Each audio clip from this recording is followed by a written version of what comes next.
Gracias. Bueno, muy bien.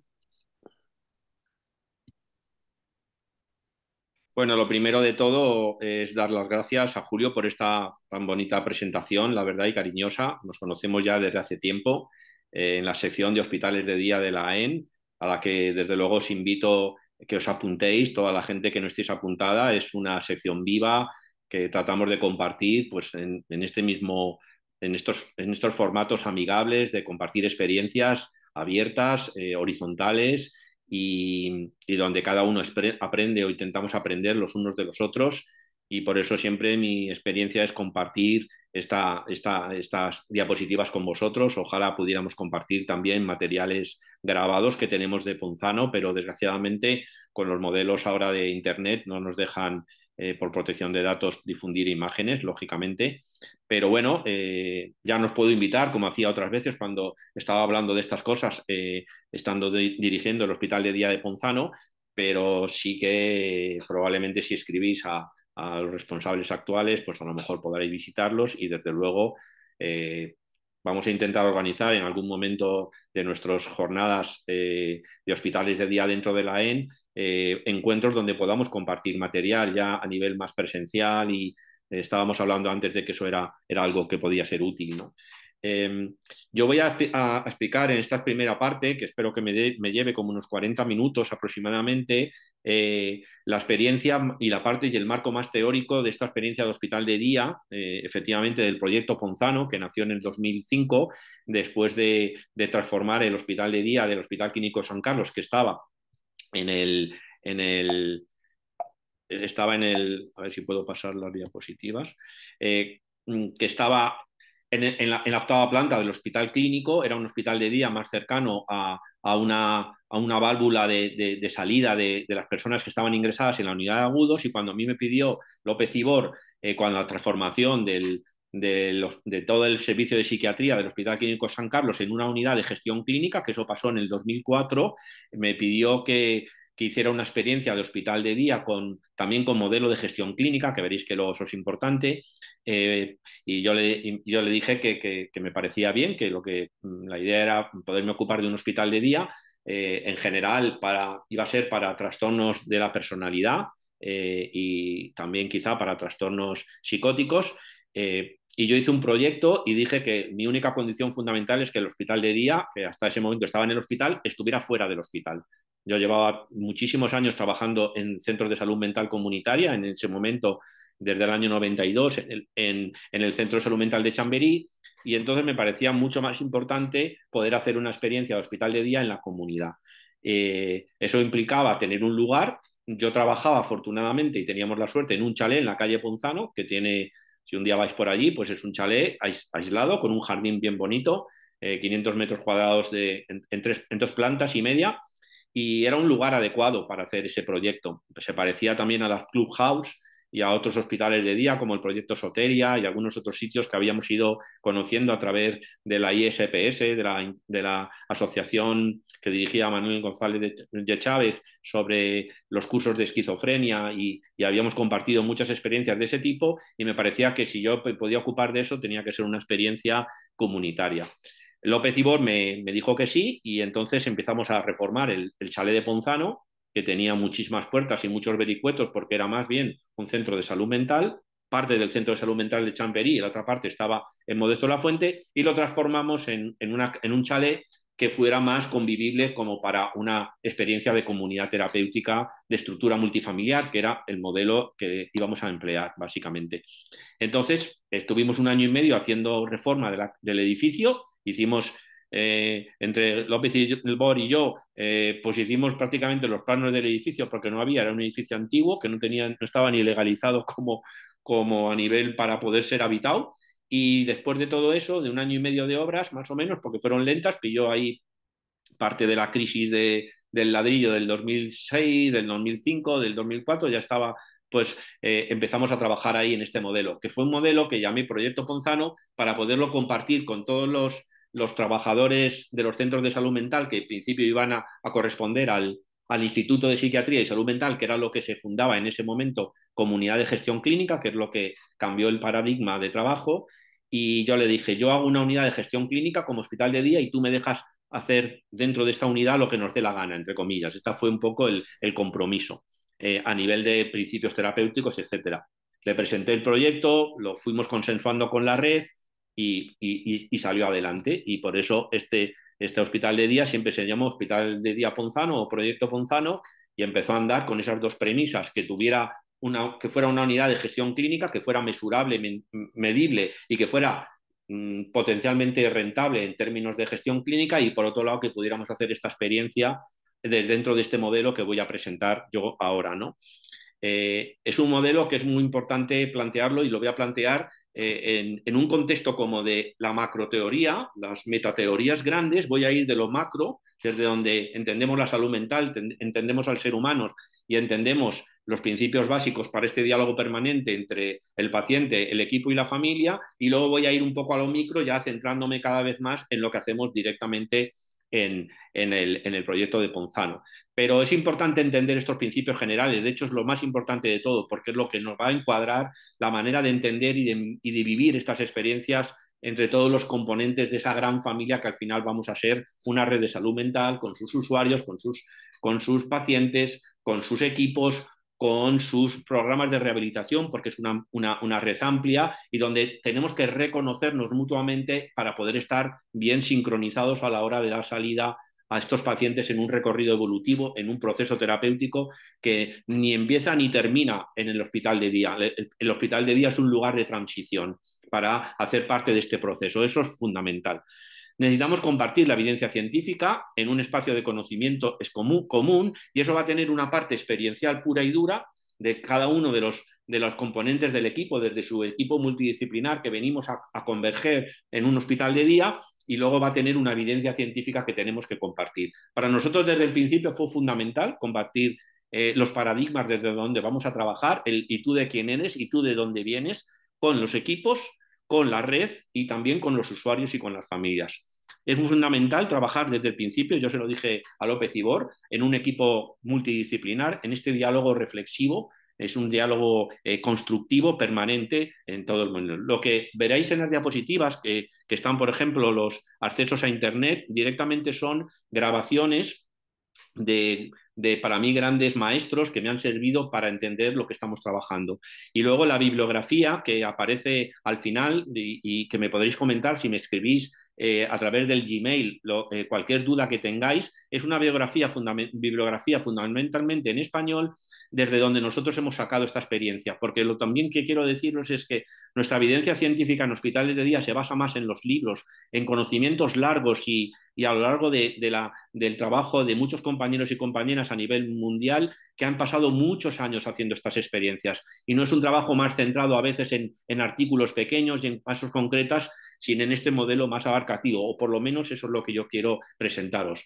Experiencias en libros que están en castellano la mayoría de las veces, que además luego se pueden reflejar en artículos, algunos publicados en la EN en algunas de las revistas de Internet, como los aportes de las neurociencias o los aportes de las psicoterapias psicodinámicas, etcétera, que también están en algunas web interesantes, como aperturas psicoanalíticas.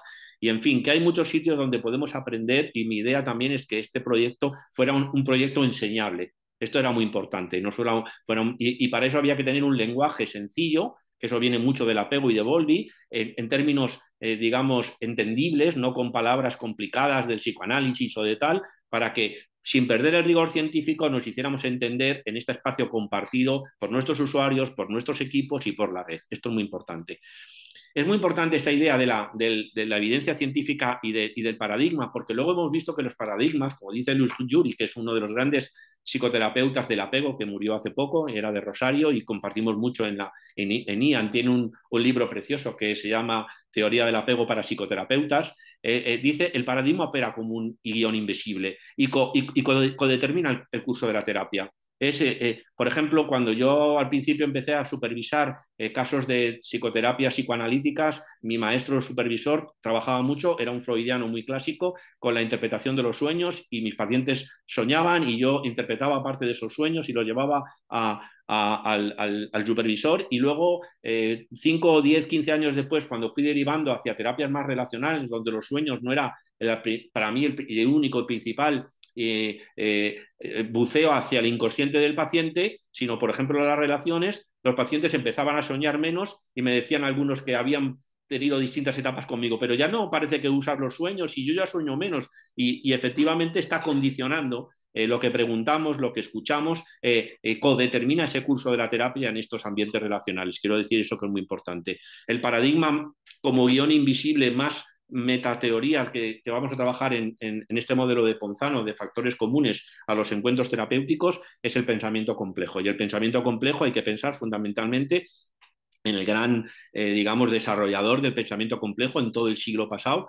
Es un hombre que llegó a ser centenario, que se llama Eldad Mogan, que tiene una trilogía del pensamiento complejo absolutamente fundamental, y luego muchos resúmenes y muchas conferencias. Es un hombre que tenía 8 carreras universitarias, que hablaba 6 idiomas, que tiene conferencias en español, era uno de los grandes pensadores del siglo pasado. Yo recomiendo enormemente esta idea del pensamiento complejo. El pensamiento complejo lo que nos dice es que tenemos que tolerar siempre la incertidumbre, y que cualquier objeto de estudio, sea material o inmaterial, sea biológico, humano o tal, siempre hay que comprenderlo dentro de un contexto, siempre hay que comprenderlo dentro de un ecosistema, como decía él, y tolerar la incertidumbre de que siempre ese conocimiento va a estar sesgado por el momento vital por ejemplo, el individuo dentro de un sistema familiar, de un sistema social.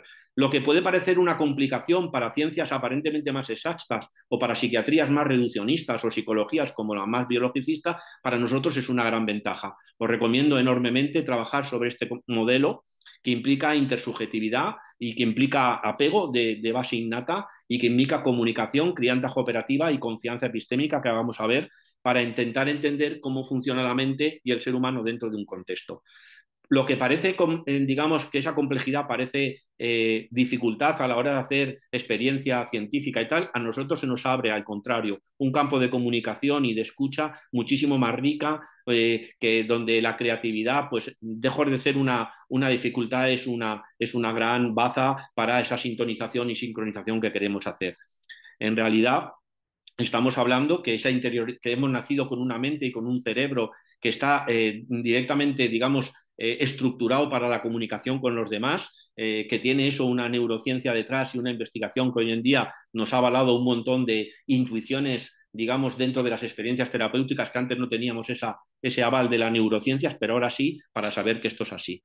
Esta interioridad compartida, somos seres intencionales, somos seres comunicacionales, que parte desde lo corporal y que emerge como una cualidad emergente compleja hacia lo digamos, emocional y hacia lo relacional. Esto es muy importante. Intersubjetividad y apego coevolucionaron como algo cooperativo durante, digamos, todo el desarrollo del ser humano, desde el Homo sapiens y el hombre de Neandertal, y poquito a poco en esa manera de ir coevolucionando, en esa cooperación de la intersubjetividad y el apego, apareció poquito a poco esta comunicación intersubjetiva, que nos llevaron a tener esa capacidad de crear una cultura y de crear una mente. Esto es fundamental, ¿no? Intersubjetividad, apego y cultura para creación de esta mente, este concepto más ampliado, evolucionaron dentro de la construcción social del cerebro y de la mente humana.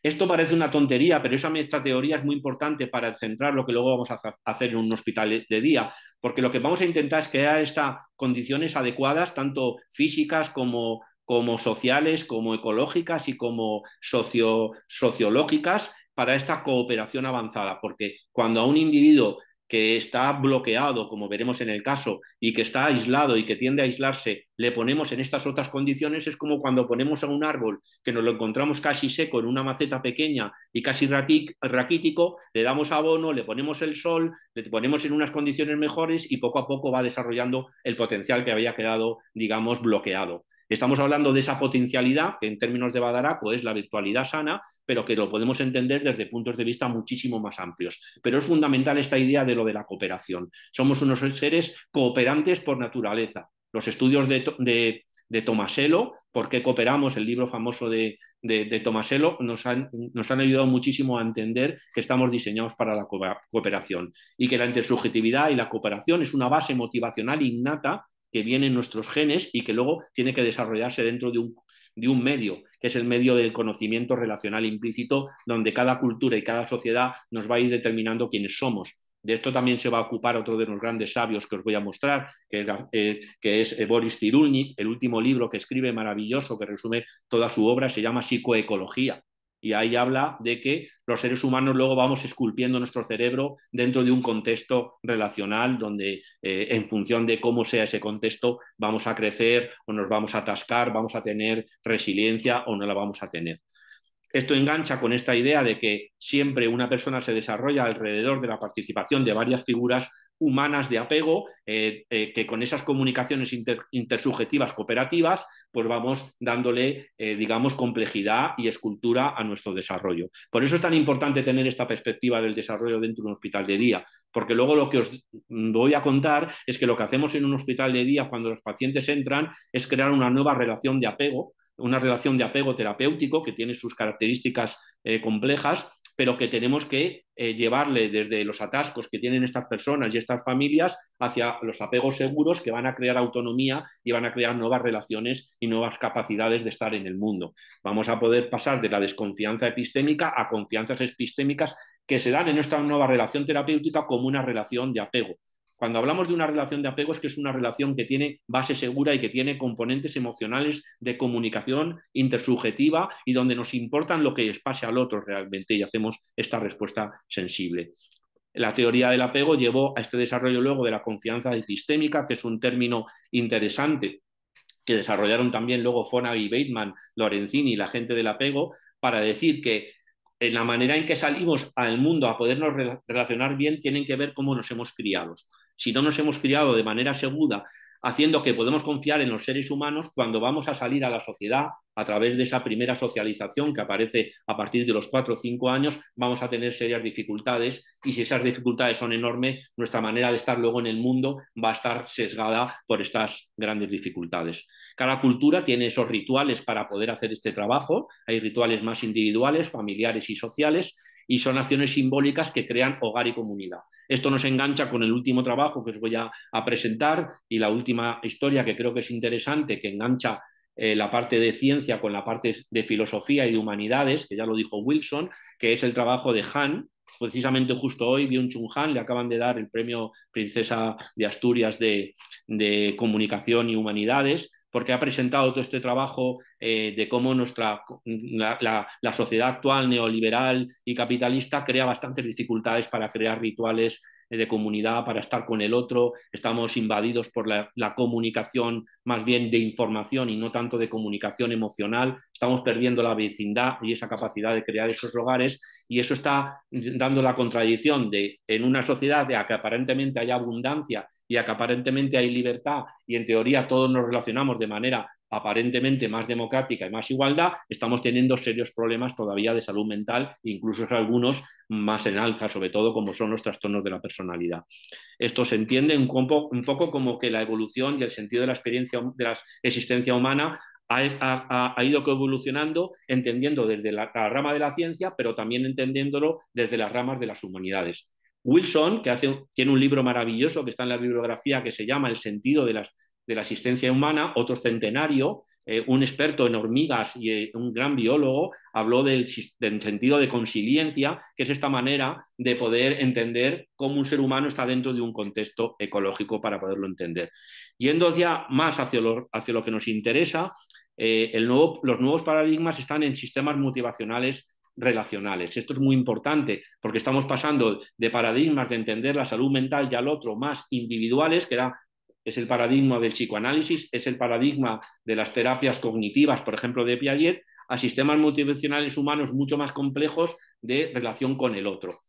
Son aportes científicos interdisciplinarios que podemos ir conociendo desde la biología, la psicología, desde las neurociencias y sobre todo desde una perspectiva de desarrollo evolutivo. Estamos hablando de sistemas motivacionales que tienen base innata, muchos de ellos en lo temperamental y biológico, heredamos esa predisposición, pero que luego que tenemos que desarrollar o no de manera adecuada dentro de un ambiente.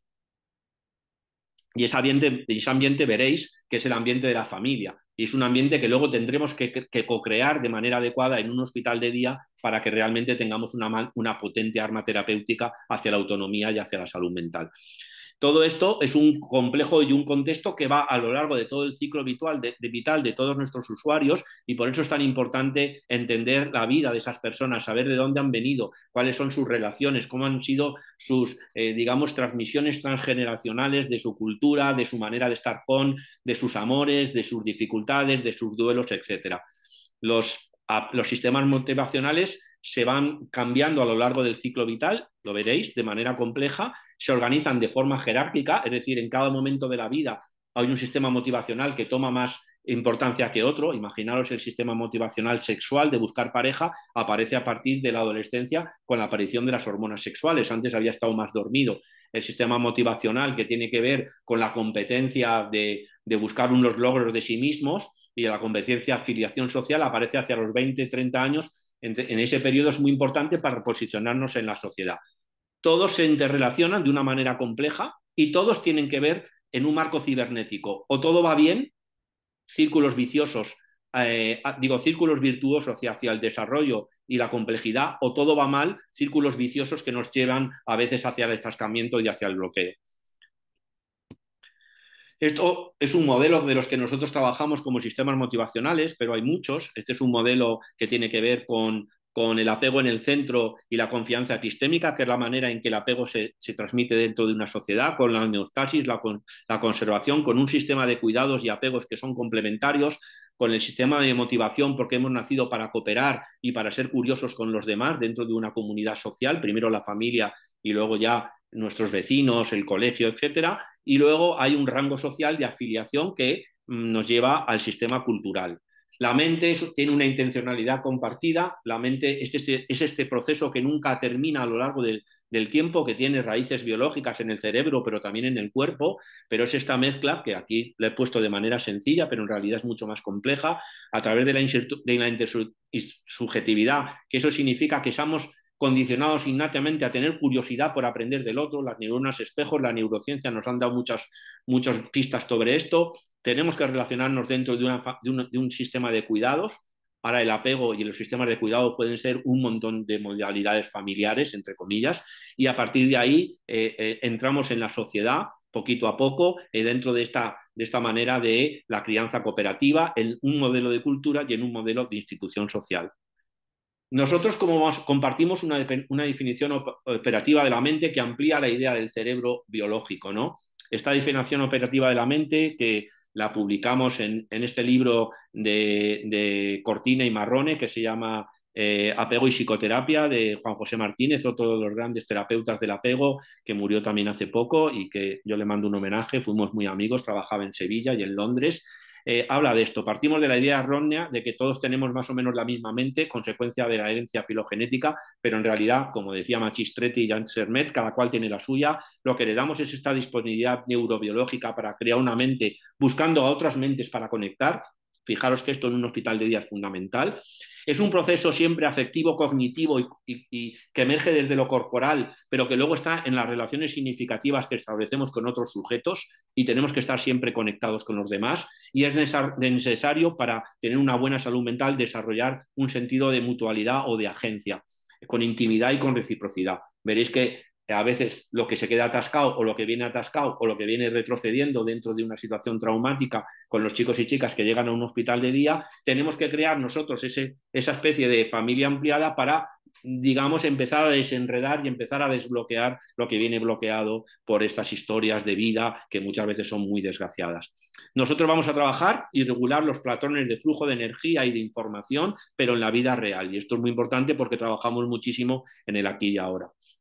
Es un enfoque, por eso, centrado en la psicología del desarrollo y en una patología del desarrollo como metaparadigma. Ninguna teoría por sí sola puede explicarlo todo. Está basada principalmente en estos estudios longitudinales que tanto nos han dado información mucho más veraz. El estudio más importante desde el apego es el estudio Minnesota. Está publicado a través de Alan Ruffrey y en nuestros libros de apego hay muchas referencias y capítulos con respecto de él. Y es el famoso estudio Harvard del desarrollo adulto, que empezó en los años 30 y que todavía sigue activo, casi 100 años después, y ya han pasado ya 3 y 4 generaciones de hijos de que se ha visto todo lo que ha pasado a lo largo del desarrollo con estas personas, desde si triunfaron socialmente o no, desde si venían de ambientes enriquecidos o no, y el estudio Harvard nos da muchísima información que no solo se basa en lo que recordamos de nosotros mismos, sino en algo que ha ido quedando ahí como un reflejo de lo que ha sido nuestras propias vidas, ¿no? Tenemos muchos múltiples de niveles de análisis y de contextos para intentar entender todo esto, y lo que ilustra todo eso es que las relaciones tempranas son fundamentales para entender luego lo que nos pase. Luego ya está de moda incluso que ya sabemos que la mayoría de la patología grave que aparece en los adultos aparece como primeros rasgos y con algunas señales que se están dando incluso a veces en los primeros años de nuestras vidas, y no digamos a partir de los 10, 12 años, y muchas veces cada vez más pronto. Entonces siempre cuando tengamos un paciente en un hospital de día tenemos que ir poco a poco entendiendo y sabiendo su vida y lo que ha pasado, y muchas veces de más de una o dos generaciones, ¿no? Los padres, los abuelos, que les invitamos a compartir este tipo de convivencias y de visiones. La oposición entre cultura y naturaleza, entre lo biológico y lo adquirido, es absolutamente falso. Hoy también sabemos a través de la epigenética que nosotros ya no podemos trabajar con esta idea de que es todo biológico o que es todo ambiental. Es una mezcla inextricable de factores de riesgo con factores de protección en este modelo que sigue siendo para mí el modelo vigente, que es el modelo de vulnerabilidad y estrés. Nosotros le llamamos el modelo del vaso porque se lo explicamos a los pacientes y a la familia con un vaso, y cada uno tiene que ir haciendo su vaso a lo largo del tiempo que pasan en el hospital de día, y también van haciendo su vaso sus propias familias. El vaso vemos luego que va cambiando a lo largo del desarrollo. Hay pacientes que se han hecho pacientes expertos y que vienen a ayudarnos luego a Ponzano, a veces 5 o tiempo después, y que nos cuentan cómo cambiar mi vaso. Ahora ya los apegos son más seguros, o mis experiencias de que ya no tomo drogas, o mis factores culturales y sociales han cambiado, y ahora mi vulnerabilidad y mis factores de estrés que pueden determinar o no que aparezca una crisis han cambiado. Eso es un tema importantísimo a la hora de que podemos modificar de alguna manera, por ejemplo, la personalidad en un proceso largo de un paciente y hacerla más resistente a la adversidad. Nuestro modelo es un modelo basado en la neuroplasticidad.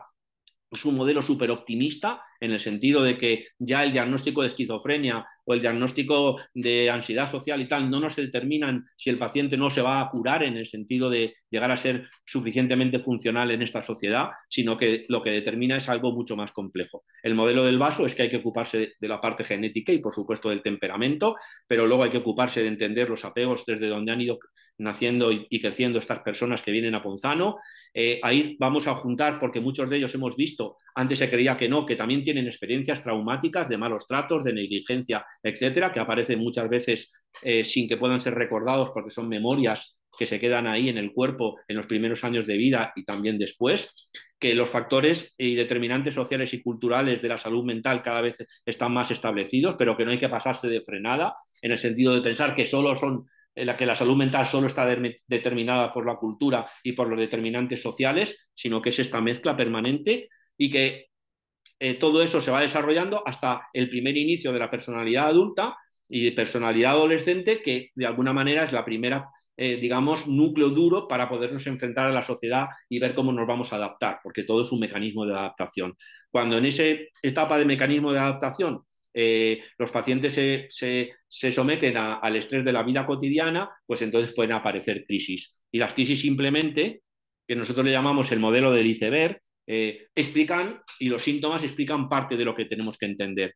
Cuando empezamos a trabajar en salud mental y en muchos modelos mucho más simplistas, todo se habla y se plantea dentro del síntoma. Esto es el agua del iceberg, esto sería un iceberg y nosotros explicamos que está en el agua, ¿no? Bueno, pues normalmente en muchos momentos se explica todo como el síntoma ICD-10, el síntoma clasificación, trabajamos los síntomas y chimpún.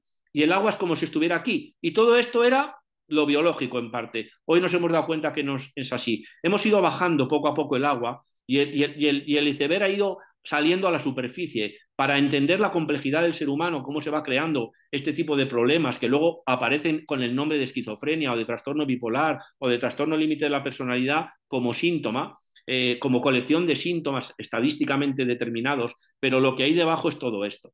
Es muy importante entender esto que hay debajo, que son las historias de apego de esas familias y de estos chicos, por supuesto, el grado posible que podamos estudiar el temperamento y la heredabilidad biológica, a través también de los estudios de gemelos y cosas que vamos sabiendo. Por supuesto, las experiencias traumáticas tempranas, que muchas de ellas no se van a recordar porque son cerebro derecho y el cerebro en derecho se desarrolla antes, pero el cerebro izquierdo, que es el de la memoria autobiográfica, no nos permiten recordarlas, sobre todo lo que nos ha pasado por debajo de los 4 o 5 años, y luego están los determinantes sociales y culturales y los determinantes que tienen que ver con la exclusión y la pobreza. Yo siempre cuento la anécdota de cuando el gran Richard Bentham, un psicólogo clínico que trabajó siempre en Inglaterra y que es muy amigo de Ponzano y ha venido varias veces a España y de la Universidad Complutense, vino a contarnos una vez y nos llevamos todos los pacientes y a todo el equipo nuestro a una sesión clínica al hospital, y empezó a contar esto de que la pobreza era uno de los grandes determinantes de la esquizofrenia. Después de media hora de charla, acabamos solos los pacientes y el equipo de staff nuestro de hospital de día y el resto de los médicos de la planta y tal, acabaron saliendo enfadados diciendo que qué decía este señor psicólogo, que encima se metió un poco con la bata blanca y que cómo podía decir este tipo de que la pobreza es uno de los grandes determinantes para tener más probabilidad de que te diagnostiquen de esquizofrenia. Y él dijo, señores, esto está publicado en Science y además es con la misma, digamos, potencia estadística como se demostró que fumar cigarrillos tiene que ver con el cáncer de pulmón. Entonces, este es un tema muy importante a la hora de ir entendiendo y acumulando experiencia científica, porque vamos a tener que luchar contra muchas de estas dificultades con que esto yo no me lo creo, esto es ideología, esto es comunismo, muchas cosas me han dicho a mí de Ponzano, tú haces ahí una especie de asamblea de Podemos, en fin, pero incluso por gente que está dentro de nuestro ámbito científico, ¿no? De los 4 grandes bloques que luego con cada paciente tendremos que estudiarlos y lo veremos en la supervisión clínica, ¿qué aporta la teoría del apego? Pues aporta esta idea de cómo se va creando nuestra personalidad, uno de los factores importantes para crear nuestra personalidad, dentro de esta complejidad. Y lo vamos a ver siempre desde el sistema complejo, que implica que no es un tema lineal, que no es 2 y 2 son 4, que ni siquiera los estilos de apego, como vamos a ver, los tipos de apego en la infancia que se estudian con la situación extraña, son modelos de laboratorio. La gente no tiene un apego seguro, solo o evitativo. También va cambiando en función de con quién está. Son jerárquicos, con el padre, con la madre, con los contextos de cuidado cuando van creciendo la gente. Y son sobre todo aproximaciones cognitivo y conductuales que van cambiando a lo largo del tiempo, que luego evidentemente se hacen modelos operativos internos de manera de estar con los demás, porque influyen de dónde hemos venido y cómo nos hemos relacionado. Y tienen sobre todo veréis que tienen bastante, como factor de vulnerabilidad etiológico, tienen bastante consistencia, cada vez más que lo hemos ido estudiando, pero sobre todo nos sirve para sincronizarnos y sintonizarnos con nuestros pacientes y que de alguna manera se sientan mejor comprendidos y ayudados en la etapa de creación de la alianza terapéutica en un hospital de día. Esos modelos operativos internos han sido parte de lo que han creado luego la teoría de la mente cuando ya somos adultos, que son modelos operativos que se van, digamos, internalizando como uno aprende a conducir, primero con el conductor de la autoescuela al lado y luego poco a poco vamos a interiorizando sus enseñanzas. ¿Cómo las interiorizamos bien? Si estamos bien sintonizados, si nos cae bien, si nos trata con respeto y cariño, y si no, generalmente no aprendemos bien lo que nos enseña el señor de la autoescuela. ¿Qué ocurre cuando ya nos dice no vamos a presentar al examen? Que se pone detrás. Ya no le hace falta que le tengamos al lado diciéndonos las cosas, porque ya hemos interiorizado sus enseñanzas en su manera de conducir. Esto sería lo mismo y este es el proceso, digamos, de crianza y de base segura y de confianza para poder ir poco a poco creando esa complejidad que llamamos mente. Los modelos operativos internos son parte de lo que es la función reflexiva, si estamos hablando de mentalización, es decir, perspectiva fundamentalmente psicodinámica y psicoanalítica, pero si lo miramos desde la perspectiva más cognitivo-conductual, por ejemplo, Si estamos hablando de función reflexiva, estamos hablando del grupo de Fonagy y de Bateman. Si estamos hablando de teoría de la mente, podemos hablar de Freeman, podemos hablar de Patricia Crittenden, podemos hablar de Linehan, etcétera. Pero estamos hablando de cosas que tienen bastantes cosas en común. Lo que estamos hablando es que esa función reflexiva hacia la autonomía y hacia la capacidad de estar con los demás y leer la mente del otro, hay que hacerla dentro de un contexto. Y el yo se va creando siempre en relación con los demás. Esto es un tema que nos sirve para entender la psicopatología, pero luego nos va a servir también para entender la sintonización con el otro. En una relación adecuada, de base segura, como es un hospital de día, se van a ir dando relaciones nuevas que van a ir modificando las relaciones antiguas si sobre todo intentamos a su vez reengancharnos con las relaciones familiares. Veremos de este tema complejo. Y lo más importante de todo es esa internalización que se hace por repetición, por crear ese hogar de repetición y de rituales, como es un hospital de día con todos sus horarios y con todas sus interacciones, dentro de un contexto donde nosotros tenemos que ser los que estemos bien sintonizados con esas personas que vienen, como una función materna o una función paterna, permite que nosotros seamos capaces de leer lo que necesita en cada momento del desarrollo un niño o un bebé. Estos modelos operativos siempre tienen esa parte del otro, de nosotros y de la relación, en términos de las tres instancias, lo cognitivo, lo afectivo emocional y la conducta que se crea entre todos de nosotros. Esos son modelos de relación que uno de los grandes maestros es Daniel Stern, en sus esquemas de estar con, cuando trabajó en el modelo de Boston, de este conocimiento relacional implícito, que nos ha ayudado mucho en Ponzano porque implica que no solo vamos a trabajar con la palabra y con lo que sucede y con lo que nos cuenta la gente, vamos a trabajar en la manera de implicarnos con el otro. En eso, en eso que dijo él del grupo de Boston es algo más allá de lo que se habla, que es la manera de estar con el otro. Hizo un libro maravilloso, el último que escribió, también murió, es Daniel Stern, que se llama, bueno, ahora no me acuerdo, pero tiene que ver, el momento presente, de mente en present moment. El momento presente es una terapia intersubjetiva, interrelacional con los demás para, de alguna manera, implicarnos con el otro. Y otro de los grandes autores que nos ayudan desde la teoría del apego a entender todo esto es el grupo de Patricia Crittenden, que habla más de este procesamiento de la información dentro de esta integración de la información desde lo afectivo a lo cognitivo, tiene modelos de desarrollo muy interesantes, pero todo esto está basado en la comunicación intersubjetiva y en la cooperación avanzada. Fonagy lo que nos habló es que tenemos que trabajar dentro de este contexto y que hay una relación directa entre tener buenos apegos, haber tenido apegos seguros hacia la autonomía y tener una buena teoría de la mente. Y que cuando eso no se da, pues aparecen modelos de vulnerabilidad. En la parte relacional, ¿qué vamos a utilizar nosotros? Vamos a utilizar fundamentalmente el modelo de función materna y modelo de función paterna para saber cómo relacionarnos con nuestras familias y nuestros usuarios. La función materna primero es esa sintonización para crear la alianza de trabajo.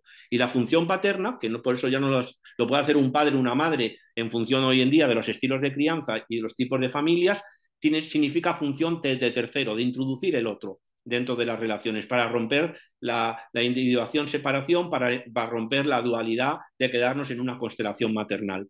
Entonces es muy importante trabajar eso. Por ejemplo, la patología borderline es una patología donde el proceso de individuación-separación no se ha dado adecuadamente. Lo vamos a ver en el caso que nos va a traer Inma, por ejemplo, ¿no? Estos seguimientos longitudinales nos ayudan mucho. Si os metéis en la diapositiva, en el estudio Harvard, en esa charla TED, 12 minutos, Robert Waldinger nos va a contar todo eso y nos va a decir que una de las cosas más importantes del estudio Harvard es que la soledad es tóxica. Si estamos en una soledad no deseada, no desarrollamos bien nuestra mente y además la mente la podemos dañar. Y que además esa soledad es necesaria de estar bien sintonizados con la familia, pero a su vez con una sociedad, dentro de una cultura. Y esto es muy importante. El apego seguro es el que nos da más posibilidades de desarrollo de nuestra mente sana.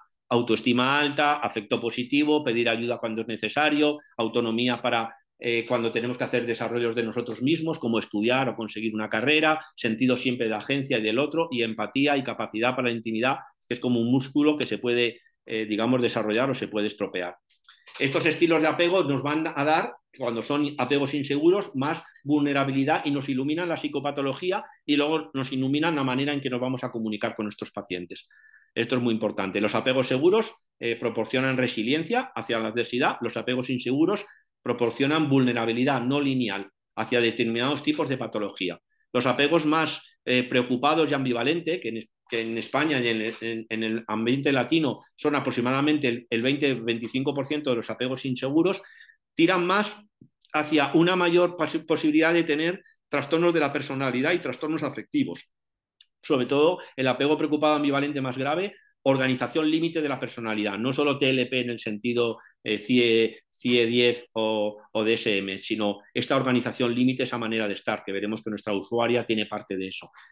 Los apegos evitativos son más frecuentes de que desarrollen patología de psicosis, porque es como me guardo todo lo emocional, no pido ayuda, ahora veréis, y están más en ese contexto.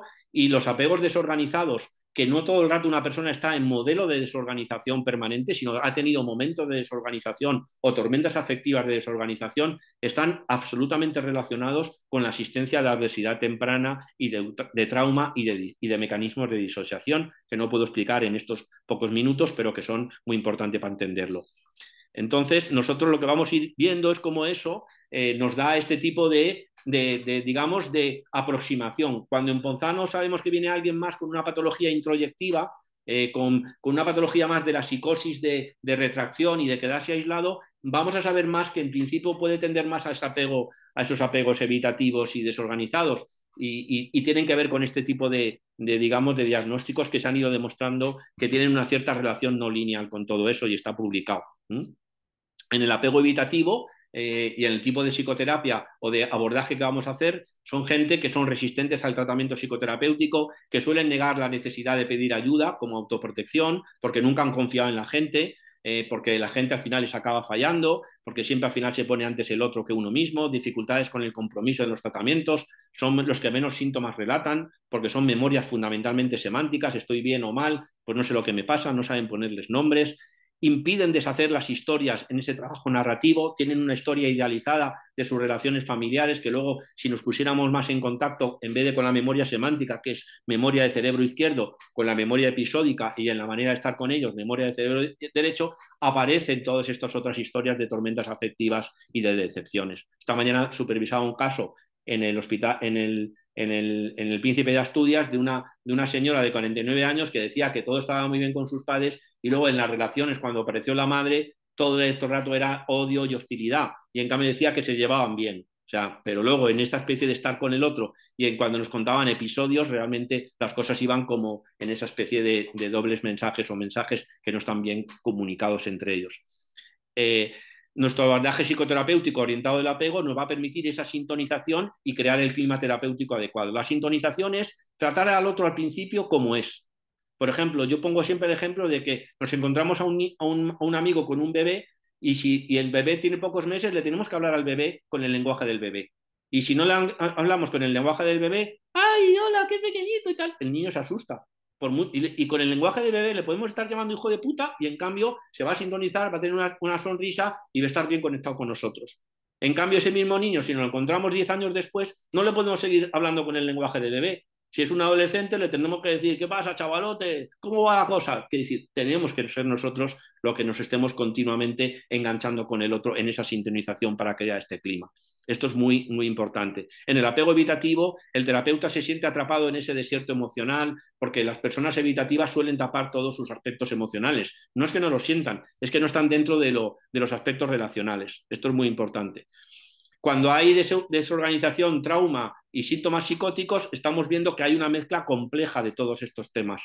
El movimiento escuchadores de voces nos ayuda a entender esto y es un tema que es bastante complejo, pero que de alguna manera nos ilumina en la manera de estar con los otros. Y tiene estas implicaciones terapéuticas de la manera de pedir ayuda, ¿no? Y las dificultades, por ejemplo, de estar en un clima terapéutico que van a ser distintas de las personas que vienen más con estilos de apego preocupado. Los estilos de apego preocupado iluminan la psicopatología de las patologías anaclíticas, el trastornos de la personalidad afectivos y dependiente, los trastornos histriónicos, las esquizofrenias o las psicosis que no son paranoides, todo el mundo depresivo y sobre todo el trastorno límite de la personalidad, frecuentemente combinado con estrategias de momentos de desorganización del apego, ¿vale? Esto es un tema muy importante porque el tipo de persona cómo se presenta con este tipo de manera de estar en el mundo y de teorías de la mente es que tienden a informar y a contarnos un montón de síntomas.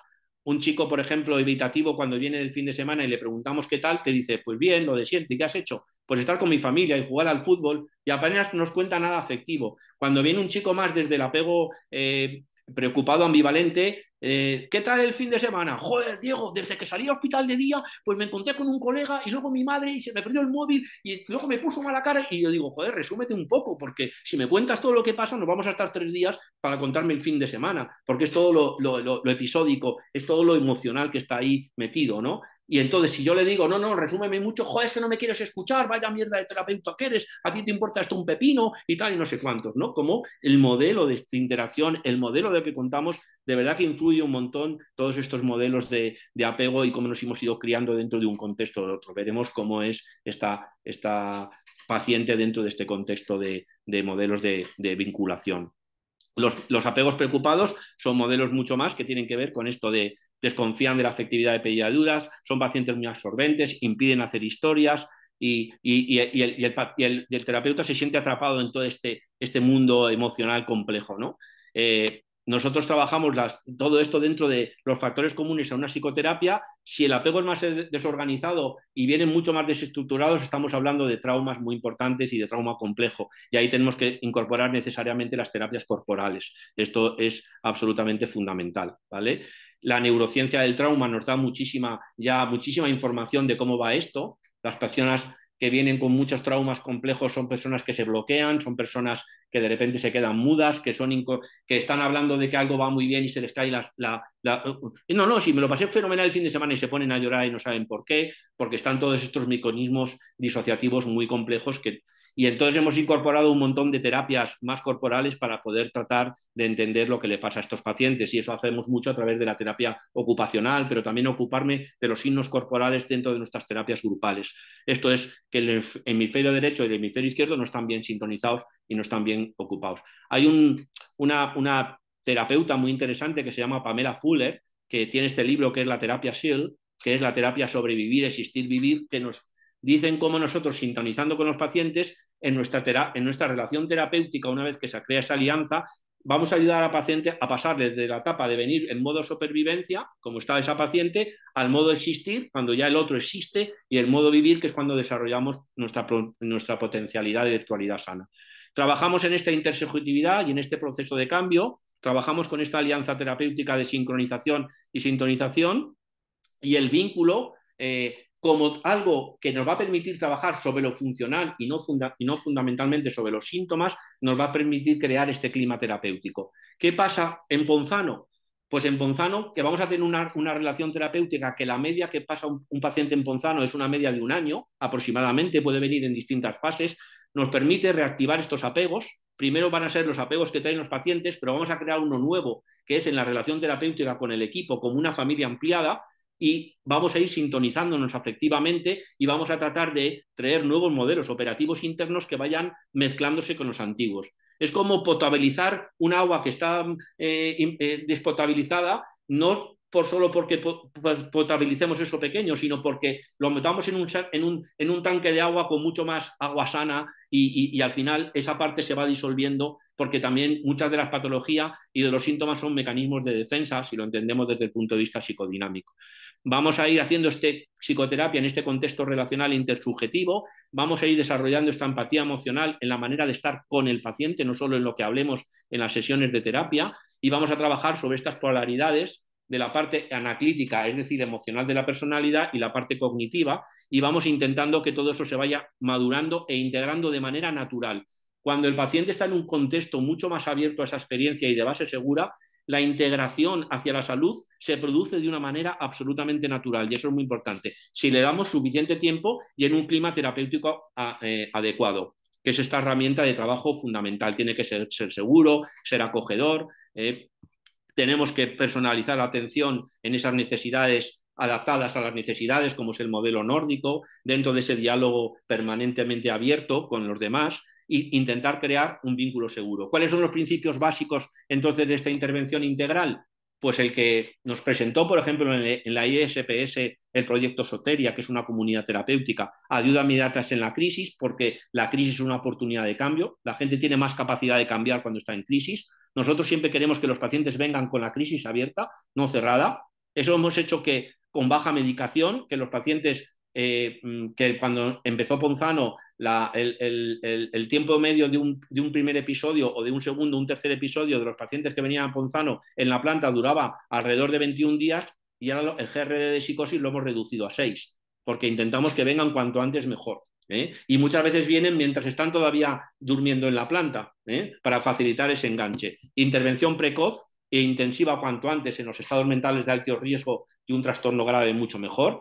La edad media de los pacientes que venían a Ponzano cuando abrimos Ponzano era de 36 años en el año 2005 y ahora es una edad media que está en 19 años con 7 aproximadamente, 20 años. O sea, hemos ido bajando la intervención cuanto más precoz posible. Tenemos que explorar los acontecimientos adversos de la infancia cuanto antes mejor, no a través solo de la memoria del paciente, sino a veces a través de que ir creando conexiones de seguridad con las familias que nos van contando cosas y vamos poniendo como en una investigación policial pequeños ítems que vamos descubriendo a lo largo también de la interacción con los pacientes. En estos encuadres comunitarios accesibles, abiertos a las familias y a pequeña escala, en entornos comunitarios, es muy importante. Esta aproximación terapéutica tiene que ser relajada, lo más horizontal y empática y colaborativa posible, tolerando la incertidumbre. Hacemos proyectos de objetivos que tienen que ir cambiando en función de cómo vamos haciéndolo, con un staff cualificado y en estos encuadres múltiples simultáneos que implica que a la vez hacemos en la misma semana la terapia individual, la terapia familiar, la terapia multifamiliar, la terapia ocupacional, salimos a jugar al fútbol, hacemos muchas cosas a la vez,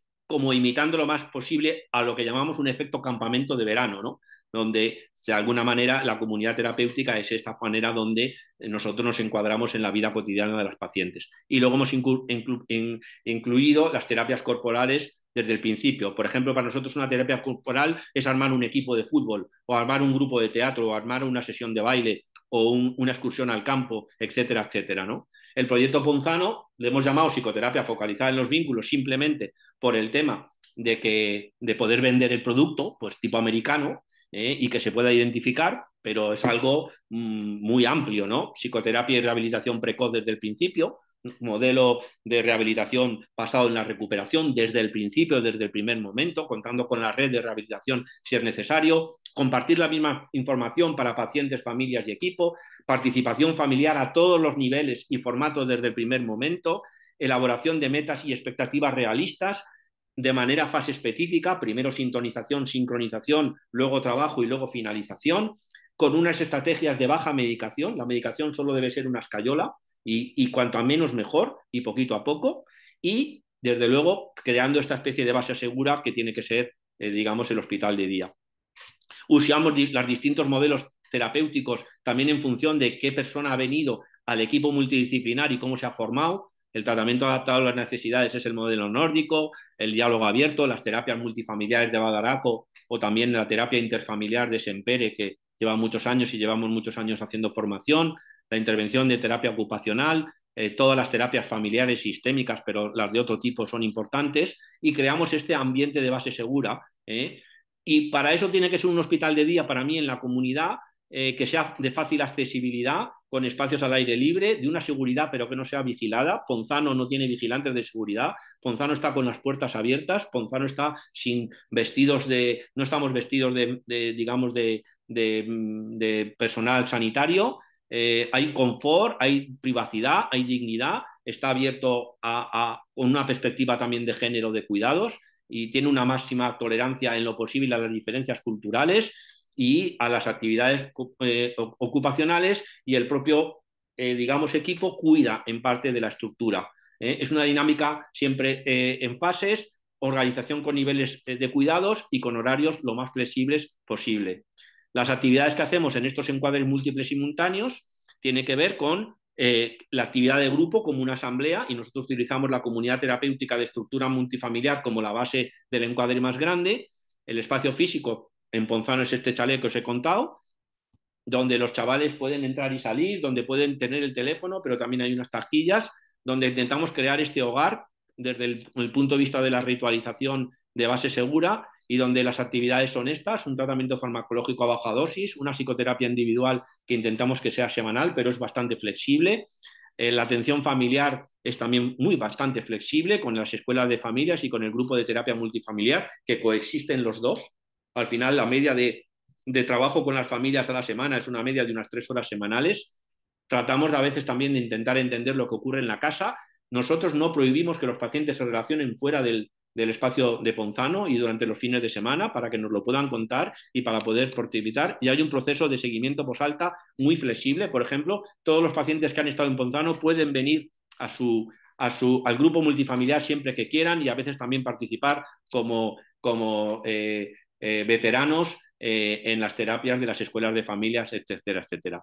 Hacemos esta psicoterapia, digamos, 2 veces en semana, centradas en las relaciones. Tenemos la asamblea, que es 90 minutos semanales que la llevan los propios pacientes y la dirigen, los talleres de terapia ocupacional, que hacemos mucho fuera del espacio de Ponzano, vamos a salir siempre por ahí, siempre que podemos, salidas culturales, etcétera, e intentamos crear este clima terapéutico y lo hemos intentado también un poco inculcar en las relaciones de las familias. Por ejemplo, las familias a veces alquilan pisos para que convivan sus pacientes y nosotros supervisamos de manera muy flexible esos pisos y se creó esta asociación que se llama Tendiendo Puentes para tratar de, digamos, de continuar esta labor en la sociedad.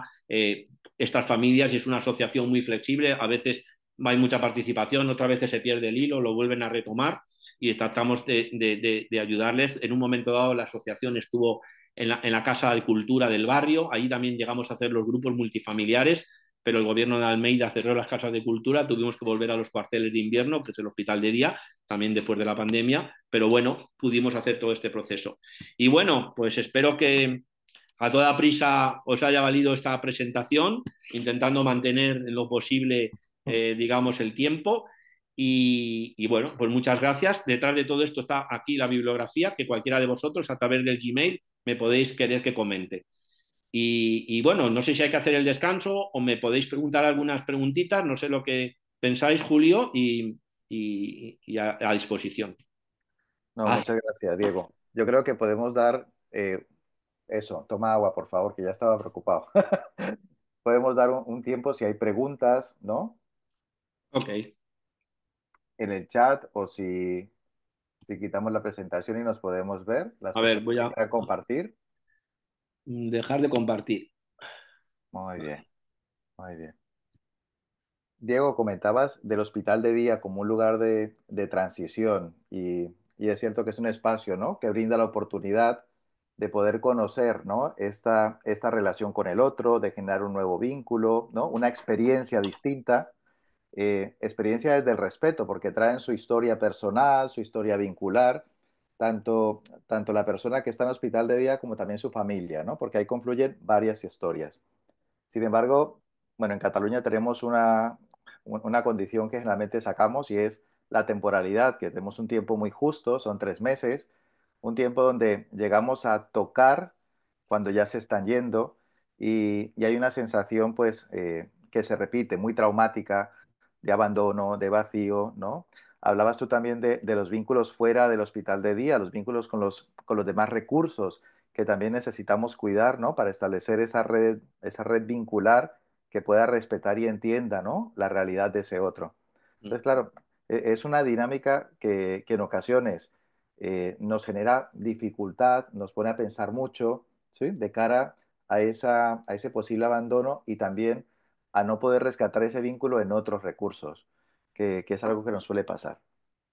Claro, yo creo que cuando hicimos la investigación de hospitales de día en las famosas encuestas que se publicó unos cuadernos técnicos en el 2009, Mar estaba ahí, muchos de nosotros estábamos ahí, se vio que había dos modelos de hospitales de día básicamente. El modelo de comunidad terapéutica, normalmente con un tiempo de trabajo de intervención en proceso terapéutico mucho más largo, entre 7 meses y un año, y el modelo digamos, de estancia breve, que es el modelo que tenéis en Cataluña y en muchos otros sitios. Y además es un modelo que para mí, desgraciadamente, se está imperando, como que todo tiene que ser rápido y corto y con un programa muy, muy específico.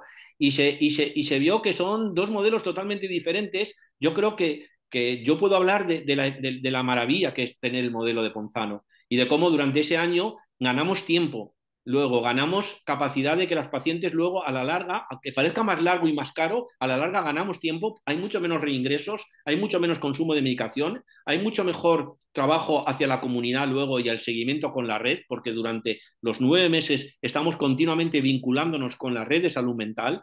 desde buscarles ayuda, alojamiento, trabajo social, desde que si algunos son más lentos y van a necesitar rehabilitación psicosocial, van a ir a un centro de rehabilitación laboral o van a ir a otros lugares. Entonces nosotros trabajamos desde el principio toda esa parte de la vinculación y dedicamos mucho tiempo a trabajar de los pacientes sin los pacientes delante, como los padres cuando empiezan a pensar en el colegio de sus hijos muchos años antes y dónde van a ir y dónde van a desarrollarse, porque tenemos ese camino de baldosas amarillas que nosotros, si no nos imaginamos ese recorrido, los pacientes es difícil que confíen en nosotros.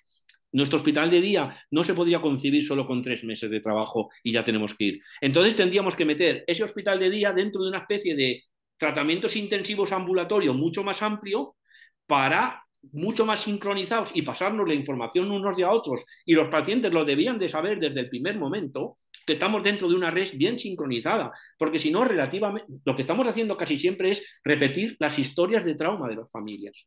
Y eso hay que decirlo a las autoridades competentes. Y yo lo voy a defender con uñas y dientes y lo he defendido en los modelos de los planes de salud mental en la Comunidad de Madrid y ahora lo estoy intentando defender en la comisionada de salud mental del Ministerio. No sé, tenemos que saber lo que funciona o no. Es como si montamos una unidad de trasplantes y nos faltan, yo qué sé, la avioneta para ir a recoger los corazones, la rehabilitación de después, todo tiene que estar dentro de un contexto mucho más amplio. Cuando estamos en ese contexto mucho más amplio, que si no lo hace el hospital de día, este proceso lo tendrá que hacer como algo hacia lo largo otro lugar, con un tratamiento intensivo, sabemos que vamos a fracasar. Y hacemos para mí un como sí. Y yo, desde luego, en eso, con la edad que ya tengo, ya que me importa un pito que me he jubilado, lo digo con total claridad. Muy bien, muchas gracias. No sé si tenemos más preguntas antes de pasar a los compañeros, a Inma. Ujú. Hola, yo quería hacer una pregunta que he visto que has mencionado la importancia de las terapias corporales y quería saber si en Ponzano habéis tenido alguna vez un profesional de la danza movimiento terapia, no solo una clase de baile, sino terapia.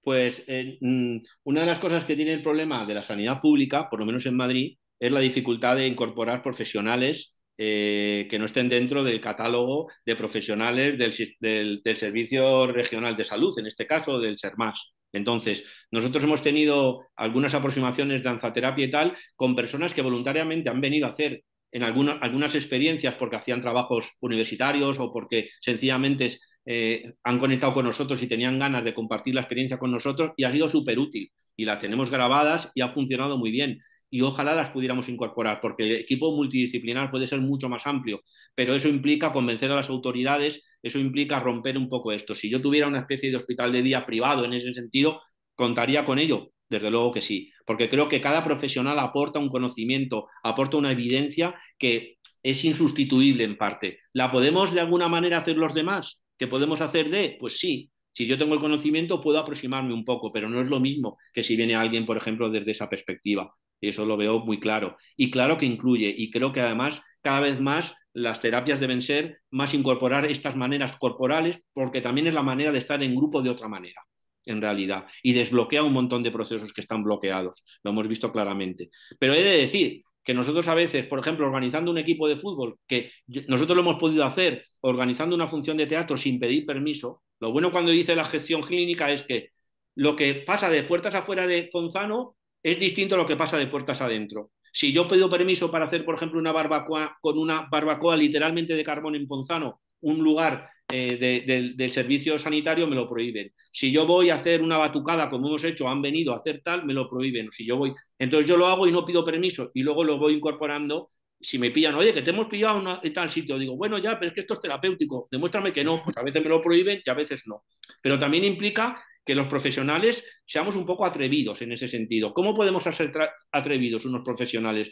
Pues teniendo una cierta evidencia científica detrás y luego teniendo una confluencia de saberes. Tiene que haber un arteterapeuta que me diga y que esté ahí y que me cuente sus principios básicos y que entonces hagamos una primera experiencia piloto, que es lo que a veces hacemos, y luego eso lo pudiéramos generalizar. Pues sí, efectivamente, así entraron las terapeutas ocupacionales a los hospitales de día. Ni siquiera en todos hay terapeutas ocupacionales o algunos procesos de enfermería que son distintos a otros sitios, ¿no? Pero muy buena pregunta, sí.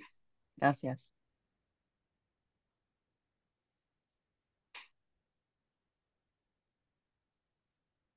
Quien Qué quiera bien. preguntar, que abra el micrófono y pregunte. O Eso. comparta o algún comentario, lo que queráis. Adelante. Venga, yo con este comentario que nos haces me animo, Diego. Primero para agradecer porque, bueno, es como muy riguroso el trabajo y de muchos años y de mucha tarea, ¿no? La que habéis hecho.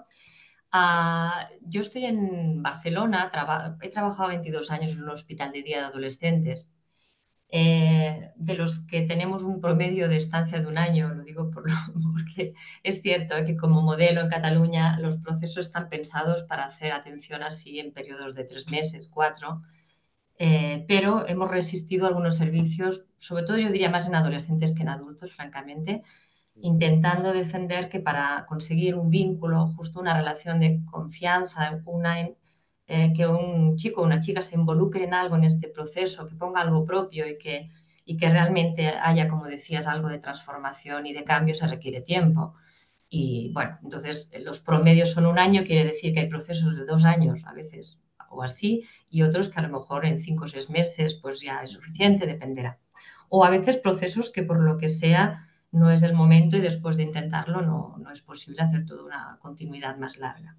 En fin, lo digo por esta cuestión de cómo compartir también algunas de las cosas que en la experiencia nuestra nos ha sucedido. Yo diría que esta cuestión de descubrir lo importante de cómo trabajar, poner a disposición el conjunto, ¿no? Del espacio, casi diría del barrio, de lo geográfico, o sea, cómo poner a circular todo esto para favorecer que sea un lugar agradable y no un lugar estigmatizado o angustiante, ya vienen con suficiente angustia y fragilidad, y cómo aprender todos, el servicio, desde la administrativa, desde los espacios, desde el conjunto de profesionales, a organizarnos y acompañar esa entrada tan frágil, tan delicada, para conseguir ir entendiendo algo que cada chico o chica le pueda permitir hacer algún proceso propio, ¿no? Entonces, bueno, en ese trabajo de intentar poner el foco ahí, pasan cosas como que el servicio cambia. Nos ha pasado, por ejemplo, bueno, desde adaptarnos a organizar actividades muy a partir, algunas dentro, otras fuera en el barrio, eh, inspirarnos, porque yo creo que uno de los cambios principales y que no nos ha sido fácil porque ha generado tensiones también dentro del sistema, es que hubo un momento en que nos inspiramos en modelos de Francia y quisimos trabajar con proyectos más también en el barrio, fuera, incluso no solo para hospital de día, sino para adolescentes en momentos de crisis. Bueno, desarrollamos un proyecto de prevención y uno de a través del deporte, de un equipo de fútbol y de básquet, trabajar tanto la salida de chicos que estaban en el hospital como otros chicos que estaban en situación de dificultades de incorporarse a grupos del barrio que había en otros espacios, ¿no? O sea, eran como espacios muy acompañados donde poner en juego temas de prevención y temas de ayudarles a que se integren más en el barrio, en espacios.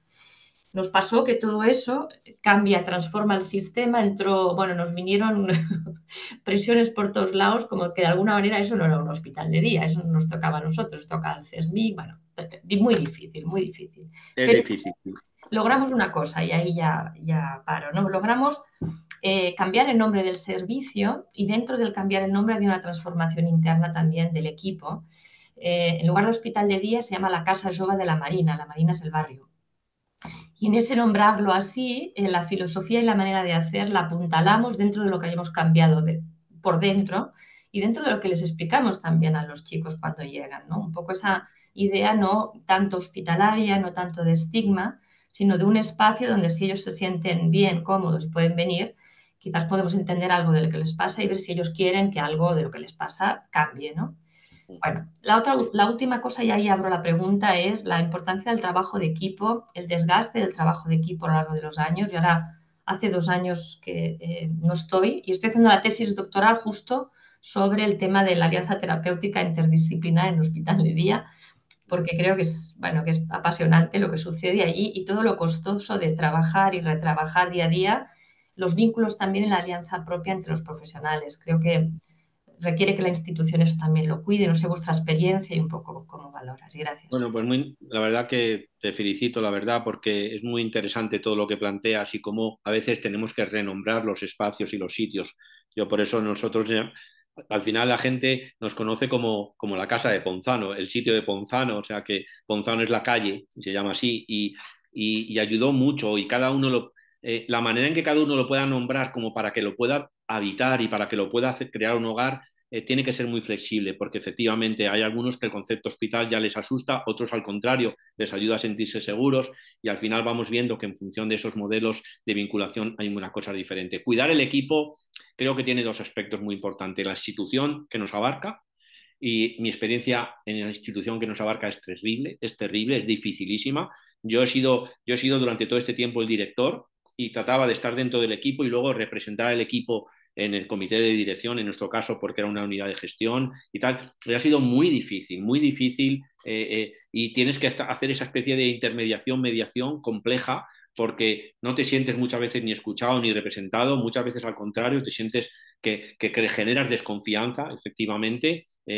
A veces cuando yo, en mi experiencia después de 15 años, me presenté porque me dieron la medalla de oro de la Ciudad de Madrid, fue una cosa muy importante para el reconocimiento y fue la sociedad civil y antes me habían dado el premio de Salud Mental España a este trabajo familiar y el hospital se creó en cambio desconfianza. Y, por ejemplo, llegó el consejero porque nos dieron ese premio y vino la alcaldesa y yo era un adjunto raso y se convocaron unas convocatorias para que yo por lo menos fuera a ser jefe de sección. Me suspendieron y se lo dieron a una persona del hospital que nunca estuvo allí. O sea, cosas de estas muy duras, muy duras. Entonces, yo sí que creo que para estar en estas experiencias nuestras hay que ser resistente y hay que hacerlo también porque nos apetece a nosotros poderlo hacer y dentro de no perder la cabeza del contexto en el que estamos, porque hay que ser habilidosos de cómo negociar los espacios para tener una cierta libertad, pero saber que tenemos que ponerlo a veces en términos y en herramientas del otro, como antes decía Julio, con esos 3 meses, etcétera. Pero por eso es tan importante que nos reunamos en estos encuentros, en distintas experiencias, para hacer fuerza, para demostrar que esto es importante y que vale, y que estamos rompiendo muchas barreras, y que gracias a estos modelos estamos dando a entender que dentro quizá de 15 años o 20 se entenderá la salud mental de otra manera. Por eso yo ahora me siento orgulloso de que esté en el Ministerio de Sanidad un modelo implantado que tiene mucho que ver con esta experiencia de Ponzano, porque, por ejemplo, yo lo introduje en el espacio político. Entonces hay que aprovechar las oportunidades, como yo digo. Entonces, es difícil, sí. Entonces, creo que tiene que haber un cuidado de nosotros mismos como equipo y luego tenemos que tener experiencias de cuidado con agentes comunitarios, que nos cuiden las asociaciones de familias, que a veces nos cuiden la red digamos, de rehabilitación donde a lo mejor luego vamos a tratar de estar. Y a veces no nos cuidan nuestros propios papás, pero nos cuidan nuestros hermanos, como digo yo. Entonces tendremos que siempre encontrar esos cuidados y luego dedicarnos un tiempo a nosotros mismos. En Ponzano es muy importante el rato que se dedica a uno mismo, a cuidarse, a contarnos un poco nuestras historias, a tener flexibilidad con los horarios si uno ha tenido un hijo o tal, aunque luego desde fuera parezca que no, pero desde dentro sí. Entonces, cuando ya sabemos que eso ayuda, por ejemplo, nosotros es increíble que hemos estado el equipo estable desde el primer momento. La terapeuta ocupacional que vino se jubiló en Ponzano, yo me jubilé en Ponzano, Cristina Díez Alegría, la psicóloga, se jubilará en Ponzano y ese matriz la hemos podido mantener a base de no quemarnos, de tratar de trabajar las diferencias, a veces con supervisión externa, otras veces con estos espacios un poco informales de comunicación entre nosotros. En esa primera reunión de equipo mañanera, donde no solo hay que hablar de los pacientes, hay que hablar de si estoy acatarrado, si me he cagado en mi madre, o yo qué sé, ¿no? O si ha ganado el Barça. Y sí, y hay que reivindicar que eso sea, digamos, horario laboral. Es muy importante. Hay un proyecto en París de un hospital de día abierto a la gente que está en la calle, que el 40% de su tiempo es sin pacientes y es horario laboral, a cuidarse entre ellos, a vincularse. Yo hay que defender eso. Hay que defender que los horarios laborales, llamadas, es estar en la red, es conocer con quién vas a poder, digamos, derivar a alguien porque están con tu modelo y el otro que no está con tu modelo, pues tratar de que ese paciente no caiga en manos de ese psiquiatra o no, pues hay que hacer muchas de esas labores, como hacemos con nuestros hijos, entre comillas, cuando tenemos esta vinculación y podemos tener tiempo para hacerla. Y de verdad que los resultados son espectaculares y es verdad que merece la pena. Ahora tenemos que tener tiempo y reivindicar hacer investigación para luego ponernos ahí en el mapa, como hizo Fonagy con su hospital de día, que simplemente se hizo famoso porque pudo imitar un estudio randomizado de 36 meses con unos pacientes que estaban tratados con una enfermera. unas enfermeras, es que fue así, pero se puso en el mapa y eso nos falta. Diego, es un trabajo arduo, es resistencia, resiliencia, creer, ¿no? Creer en lo que estamos haciendo, desarrollar proyectos y creer en la salud mental colectiva, ¿no? Porque estás hablando, ¿no? Antes hablaba una compañera de diferentes profesiones, ¿no? El trabajo multidisciplinar, el equipo, cuidarnos todos, salir del hospital de día y también ahora mismo ajustarnos a un horario Venga, sí, sí, para intentar aprovechar sí, también sí, sí. el caso clínico. Muchas gracias. Muchas Venga, gracias, Diego, y le damos paso a Pedro y a los compañeros de Murcia. Y no hacemos el descanso porque si no, no llegamos. No, no nos llegamos. Sí, vamos del tirón, ¿no? Mira, vamos del voy a tiro. ser muy breve porque quiero dejarle tiempo a Inma y a Diego para que presenten el caso y lo discutan. Me presento, soy Pedro, soy el coordinador del Hospital de Día de Murcia y un minuto para poner en contexto, es un hospital de día regional, no es el único hospital de día que hay en la región. Eh, con una estancia de, pues como tú decías, Diego, entre 7 meses, 6, 7 meses y hasta un año.